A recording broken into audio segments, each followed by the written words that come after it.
Okay, ka-coffee, magandang araw po sa inyo, Luzon, Visayas at Mindanao. Ito na, ka-coffee, finally, merong bumengbang, merong bumira dito kay Amy Marcos. Kasi si Amy Marcos, walang kinakatakutan eh. Even yung kapatid niya, si PBBM, hindi siya takot eh. Pinapahiya niya na nga si PBBM dyan sa kakahiring niya dyan sa Senado eh. Finally, nagsalita si Senate President Cheese Escudero at binira niya itong si Amy Marcos. Ito dapat yung kailangan eh. Kasi kailangan prangkahin si Amy Marcos dahil wala siyang pinapakinggan eh. Siguro kahit papaano, boss niya si Cheese Escudero, sabihin na natin pantay-pantay silang senador, Senate President yan, si Cheese Escudero. May say pa rin yan ka-coffee, kung magsalita yan, kahit papaano may kapangyarihan yan. Pangatlo yan sa pinakamataas na leader sa Pilipinas, Presidente, Vice Presidente, at ang Senate President. Finally, pinagsabihan siya ni Cheese Escudero na huwag mong gagamitin itong Senado para sa partisan politics. Unang-una, may punto si Escudero dito eh. 100% tumpak si Escudero dito eh. Ano ba si Amy Marcos? Bakit niya ba ginagawa itong hearing na to? Malinaw na malinaw na pabor siya sa mga Duterte. Kahit ano pang maging desisyon, ano pang maging resulta ng investigasyon na yan, hindi pa rin magbabago yung opinion ni Amy Marcos dahil ginawa niya yung investigasyon na yan, naka-fix na siya, fixated na yung kanyang idea na mali yung pag-aresto kay Digong. At dapat managot yung mga taong nagpag-aresto dyan kay Digong. Nakapako na dyan yung isip ni Amy Marcos. Diba? Ano pa yung purpose ng investigasyon? Kung meron ka na kagad desisyon. Ayan, binara siya ni Cheese Escudero dyan. At least nakakarinig siya. Escudero tells Senator Marcos, don't use Senate as partisan politics platform. Na tumpak. Ginagamit ni Amy Marcos ang Senado, number one, para i-promote ang kanyang sarili. Wala na yan sa alyansa eh. Nakakalibre siya ng airtime eh. Nakakalibre siya ng publicity habang naghihiring siya dyan. Alam mo kung bakit? Lahat ng media, lahat ng content creator, nakaabang dyan sa mangyayari sa hearing na yan. Negative publicity, still publicity pa rin yan. Libreng ads yan. Kaya Amy Marcos, di niya kinakailangan magbayad. Samantalang noon, ayaw nila mag-hearing dyan sa Senado, ayaw nila magtrabaho dahil nakabakasyon daw, naka-session break. Pero itong si Amy Marcos, pangatlong hearing niya na yan, dyan sa pag-aresto kay Digong, hindi natin alam kung ano talaga yung hinahabol niya dyan, pero malinaw na gusto niyang ipahiya yung kanyang kapatid. O yan, napagsabihan tuloy ni Cheese Escudero. Siyempre, masama ang loob ni Amy Marcos. Pinagsabihan siya eh, siyempre siya lang ang magaling. Yung sasabihin ni Cheese Escudero, abang mali yan, di niya paniniwalaan yan. Ano ba yung sinasabi dito ni Senate President? Sabi po ni Cheese Escudero, he criticized, basahin ko yung news mula sa Inquirer.net. Senate President Cheese Escudero criticized, that's the term criticized Senator Amy Marcos on Friday, boldly telling the presidential sister to refrain from using the Senate as a platform for her political objectives. Medyo magalang pa to ka-coffee.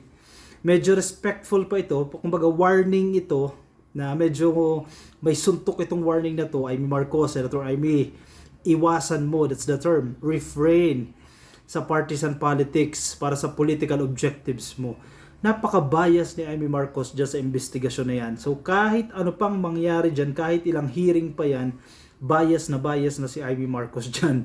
Diba? Walang kakahinat na niyang hearing na yan. Buti na lang, itong grupo nila Rimulya, nila Secretary of Justice Rimulya, medyo matapang-tapang at nasasagot sila. Napapahiya sila dyan.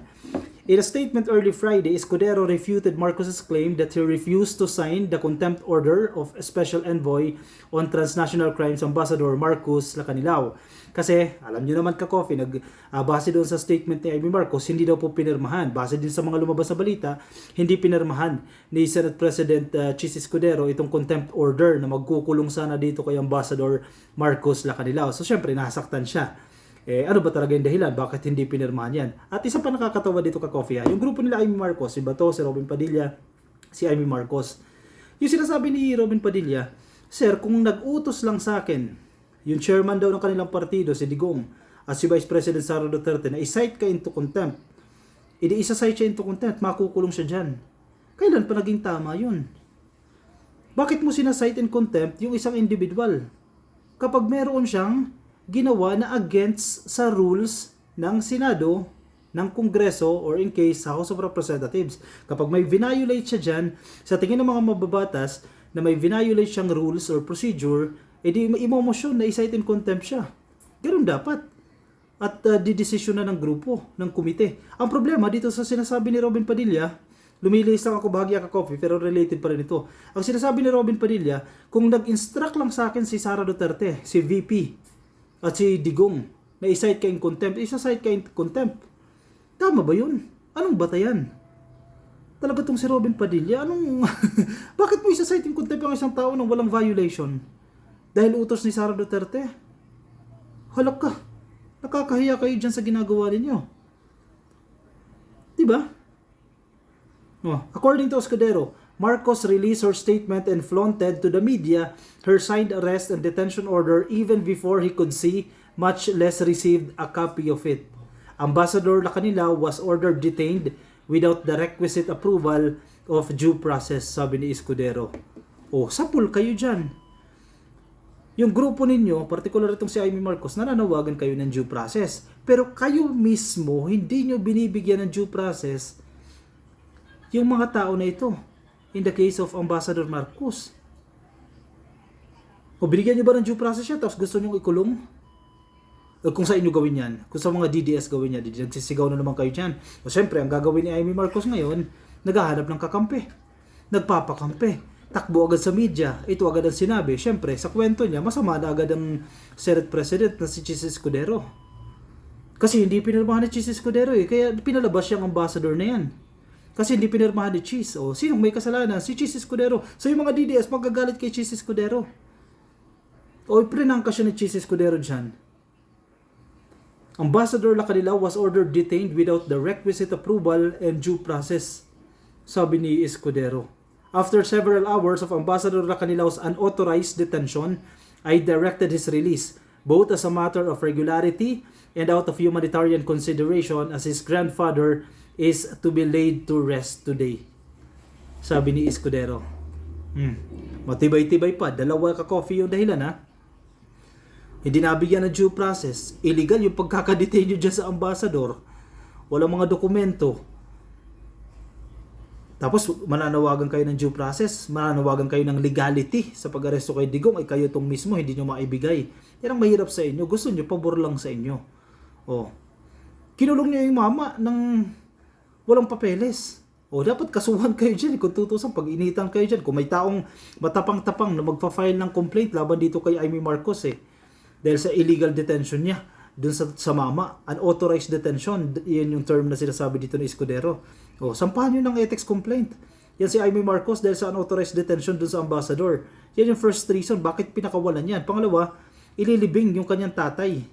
Grandfather pala. O, out of humanitarian consideration ito. Feeling ko naman, binibigay nyo rin naman yan. While Escudero debunked Marcos's claim, he still said he is willing to comply with the requisites of due process. Yun naman talaga. Kasi at the end of the day, kapag hindi kayo sumunod dyan, sisingilin din kayo ng taong bayan. Baka masampahan pa kayo dyan ng reklamo.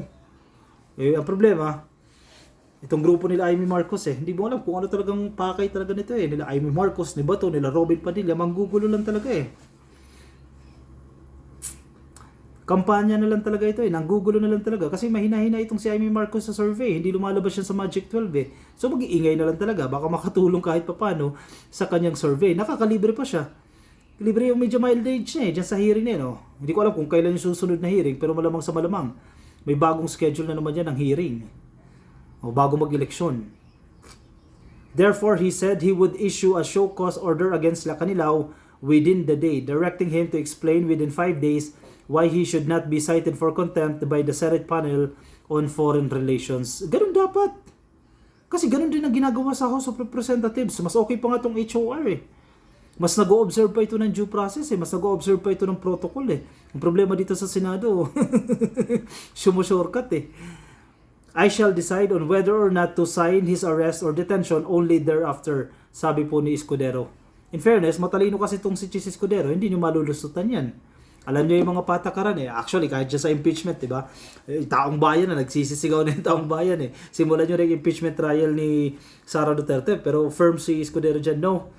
Hindi namin papakinggan both sides, pabor man or anti man kay Sara Duterte. Hindi namin papakinggan yan. Yan yung sinasabi niya. Diba? Hindi sila makakalusot kay Escudero. Sino bang leader dyan sa Escudero, sa Senado? Diba? Siya yung leader dyan. Wala siyang kawala dyan. Kung anong desisyon niya, yung desisyon niya. Hindi nyo na mababali yan. Still, Escudero explained that all members of the Senate are fully aware that under the rules of the Senate, the power of a committee chairperson to order the arrest or detention of any resource person cited in contempt is subject to the approval of the Senate President. Hopefully, Ka-Coffee, alam yan ng mga senador. Kasi sa House of Representatives, malinaw na malinaw din yan. Na once sinight mo in contempt yung isang individual, hindi lang yung chairperson ng komite. In this case, sa Foreign Relations, hindi lang si Amy Marcos yung pipirma para makulong na yung tao na yan na sinight nila in contempt. Dapat ipaalala kay Amy Marcos yan, someone remind Amy Marcos na ma'am, hindi lang ikaw ang magdidesisyon dyan, hindi ikaw ang boss dito. Meron tayong Senate President that we have to respect. Yung Senate President na yan, binoto ninyo yan. Binoto ng mga senador yan. May kapangyarihan yan. Yan ang pinaka-leader ninyo dyan sa Senado. At the end of the day, siya pa rin po ang may final say dyan. I-cite ba niya ni Amy Marcos, si Chis Escudero pa rin bilang Senate President, siya pa rin po ang magdidesisyon dyan kung pipirmahan niya yan o hindi.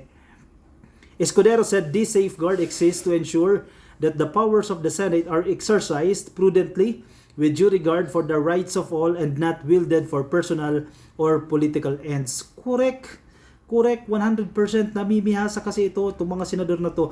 Actually, pati yung mga miyembro ng House of Representatives, not only sa Quadcom, sa Tricom, or sa Governance Committee, marami din dyan, Ka-Coffee, sa House of Representatives na medyo lang naman, Ka-Coffee, para fair din tayo, inaabuso yung kapangyarihan na yan na mag-cite in contempt ng isang individual. Diba? Real talk tayo, totoo lang, hindi lang naman dyan sa Senado maging dyan sa House of Representatives, may mga ganyang tao din. Which is unfair din naman, kasi kung halimbawa, gawin sa inyo yan, syempre may karapatan ka rin naman. Hindi natin pinag-uusapan dito kung kakampi ka ba ng administrasyon, kakampi ka ba ni PBBM, or kalaban ka ni PBBM, hindi yan yung usapin. Diba? Sundin yung nararapat. Exercise prudently with due regard for the rights of all and not wielded for personal or political ends. Senator Amy, hindi ka nandiyan sa Senado para kay Digong. Parang yan ang gustong palabasin dito ni Escudero. Nandiyan ka bilang isang senador ng Republika ng Pilipinas. You are not serving the Dutertes.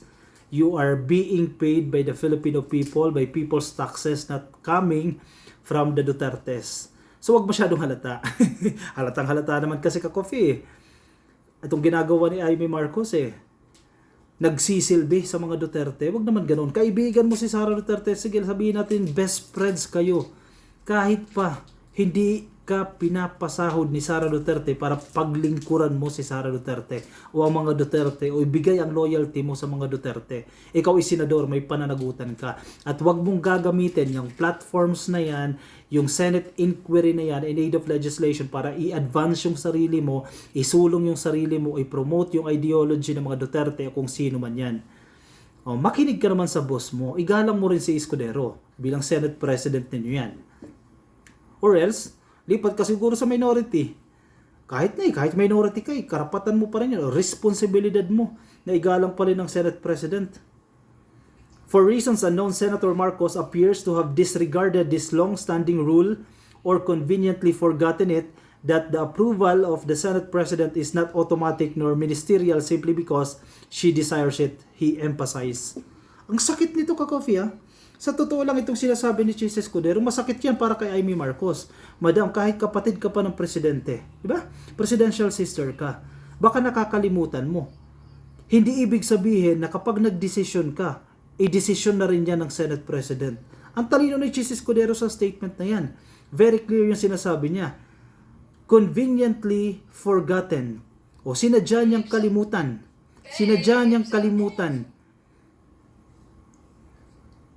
At ganoon na lang yun, aprobado na agad dahil nagdesisyon siya na i-cite in contempt na yung isang individual, kinalimutan mo na kinakailangan pa rin ng approval ng Senate President yan.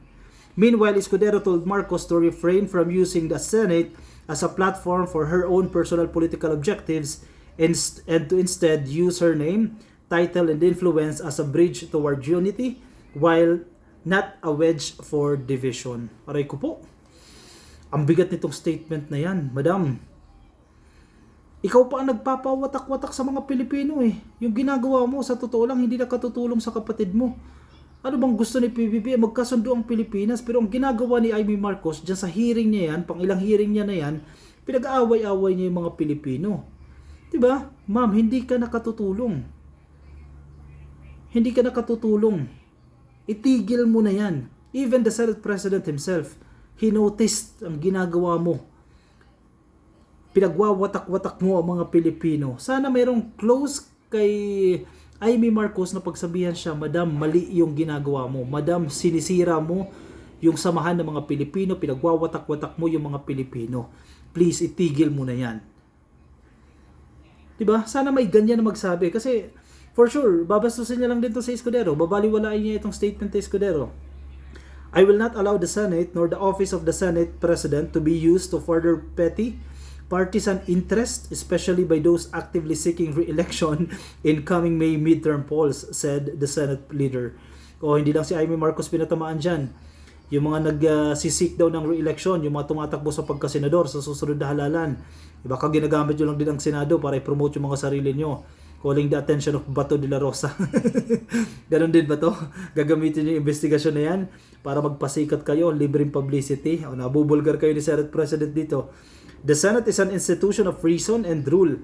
It is not a tool to be leveraged for propaganda or self-promotion. Sapul, sakit. Senator Marcos says that this episode sets a terrible precedent and I concur, but for different reasons, he told the media. Nakatikim siya. Masakit itong mga statement ka-coffee ni Senate President, ha? Hindi lang si Amy Marcos ang tinamaan dyan. Si Bato de la Rosa tinamaan din dyan. Magdahan-dahan kayo, nandiyadyaan kayo, dapat patas kayo, nag-iimbestiga kayo, hindi dahil para sa mga Duterte. Kasi malinaw naman sa investigasyon ninyo eh. Kayong 3, 4 kayo dyan. Si Bongo, si Robin Padilla, si Bato, si Amy Marcos, yung mga pro-Duterte kayo eh. So yung investigasyon ninyo, wala nang kakahinat na lang dahil may desisyon na kayo eh. Kailangan ng desisyon pabor sa mga Duterte. Wag na kayo mag-imbestiga. Di ba? Kung may irregularities, tama yung sinasabi ni General Torre. Kung may nakita kayong irregularities, then file a case against me.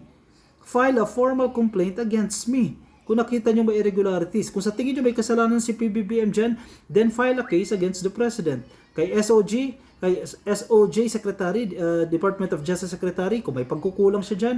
Kay DILG Secretary, Remulla, may pagkukulang siya dyan. Kay PNP Chief Marbil, may pagkukulang siya. Sampahan nyo lahat ng kaso yan para umusad dyan sa proper forum. Diba? Kasi wala rin magagawa yung hearing na yan.